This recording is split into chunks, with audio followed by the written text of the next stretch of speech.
নমস্কার, জিনিয়া রান্নাঘরে সবাইকে স্বাগত। আজকে আমি বানাবো এই একদম টাটকা ফুলকপি এনেছে। এই ফুলকপিটার পকোড়া হবে আজকে। ফুলকপিগুলো আমি এইভাবে ছোট ছোট করে কেটে ভালোভাবে ধুয়ে নিয়েছি। এই সসপ্যানের মধ্যে নিয়ে নিয়েছি, কারণ এগুলোকে একটু ভাবিয়ে নেবো আমি আগে। সামান্য পরিমাণে নুন দিয়ে এটা আমি এখন ভাবিয়ে নেবো। আমি এতে 1 চামচের মতো লবণ দিয়ে দিলাম। গ্যাসটা জ্বালিয়ে বসিয়ে দিলাম। এটা কিন্তু বেশি নরম হয়ে গেলে ভালো লাগবে না, শুধু জাস্ট একবার ফুটে উঠলেই আমি এটা জল ঝরিয়ে নেবো। নরম হলে কিন্তু বেশি খেতে ভালো লাগবে না। এই যে দেখুন, এই যে ফুটে উঠেছে, এবার কিন্তু আমি গ্যাসটা বন্ধ করে নেবো, নিয়ে জলটা ঝরিয়ে নেবো।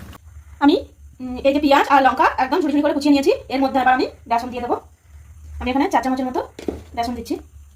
দিয়ে দিচ্ছি 2 চামচ চালের গুঁড়ো। চালের গুঁড়োটা দিলে কিন্তু পকোড়াটা খুবই মুচমুচে হয়, খেতে খুব সুন্দর হয়। এখানে আমি 2 চামচ চালের গুঁড়ো দিয়ে দিলাম।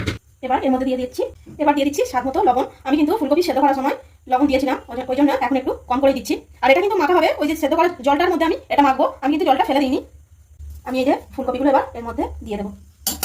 দেখুন, ফুলকপিগুলো কিন্তু একদম ভেঙে যায়নি, সুন্দর গোটা গোটা রয়েছে।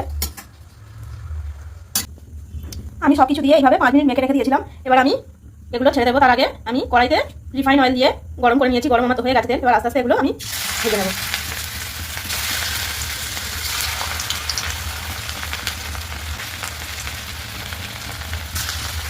আমাদের ফুলকপি পকোড়া কিন্তু একদম রেডি। দেখুন কতটা সুন্দর মুচমুচে হয়েছে, এই দেখুন। আর এটা কিন্তু সস দিয়ে খেতে ভালো লাগে, আর এটা আপনারা মুড়ির সাথেও খেতে খুবই ভালো লাগে, খেয়ে একবার দেখতে পারেন। আর গরম ভাতে কিন্তু ডালের সঙ্গে এটা খুব ভালো লাগবে। আর এই রেসিপিটা যদি ভালো লেগে থাকে, জিনিয়া রান্নাঘর চ্যানেলটিকে সাবস্ক্রাইব করবেন। আর আপনারাও বাড়িতে বানিয়ে দেখবেন কেমন লাগে, সেটা আমাদের কমেন্ট বক্সে জানাবেন। আর ভিডিওটিকে প্রচুর প্রচুর শেয়ার করবেন, আমাদেরকে একটু ভালোবাসবেন, পাশে থাকবেন।